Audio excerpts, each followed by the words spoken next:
دوستان گرامی، عباسیہ حکومت کے آخری دور میں ایک وقت وہ آیا جب مسلمانوں کے دارالخلافہ بغداد میں ہر دوسرے دن کسی نہ کسی دینی مسئلے پر مناظرہ ہونے لگا۔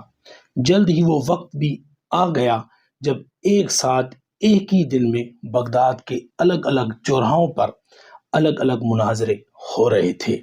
پہلا مناظرہ اس بات پر تھا کہ ایک وقت میں سوئی کی نوک پر کتنے فرشتے بیٹھ سکتے ہیں۔ دوسرا مناظرہ اہم موضوع پر تھا کہ کوا حلال ہے یا حرام ہے۔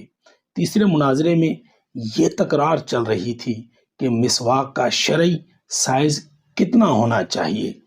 ابھی یہ مناظرے چل رہے تھے کہ ہلاکو خان کی قیادت میں تاتاری فوج بغداد کی گلیوں میں داخل ہو گئی اور سب کچھ تہس نہس کر گئی۔ مسواک کی حرمت بچانے والے لوگ خود ہی بوٹی بوٹی ہو گئے۔ سوئی کی نوک پر فرشتے گننے والوں کی کھوپڑیوں کے مینار بن گئے جنہیں گننا بھی ممکن نہ تھا۔ کوے کے گوشت پر بحث کرنے والوں کے مردہ جسم کوے نوچ نوچ کے کھا رہے تھے۔ آج ہلاکو خان کو بغداد تباہ کیے سینکڑوں برس ہو گئے، مگر قسم لے لیجئے جو مسلمانوں نے تاریخ سے رتی برابر بھی سبق لیا ہو۔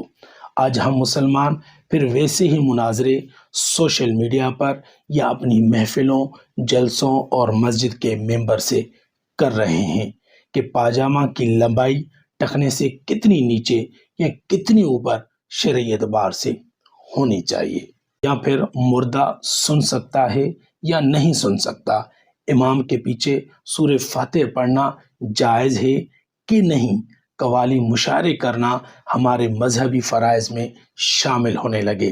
فرقے اور مسلک ہمارے جھنڈا بردار صرف اور صرف اپنے اپنے فرقوں کو جنت میں لے جانے کا دعویٰ کر رہے ہیں، اور دور حاضر کا ہلاکو خان ایک ایک کر کے مسلم ملکوں کو نیست و نابود کرتا ہوا آگے بڑھ رہا ہے۔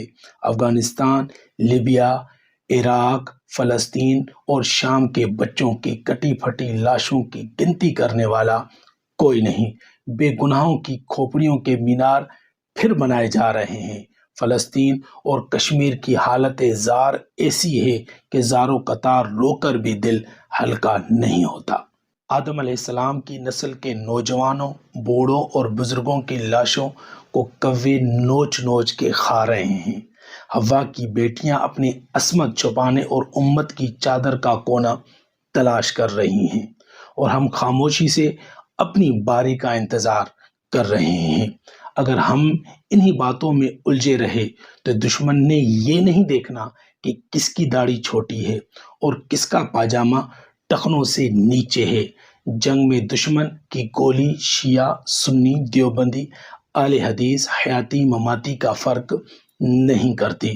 خدا را سوچئے، ابھی بھی وقت ہے ایک ہونے کا، اتفاق و اتحاد پیدا کرنے کے لیے اپنی رائے قربان کرنے کا۔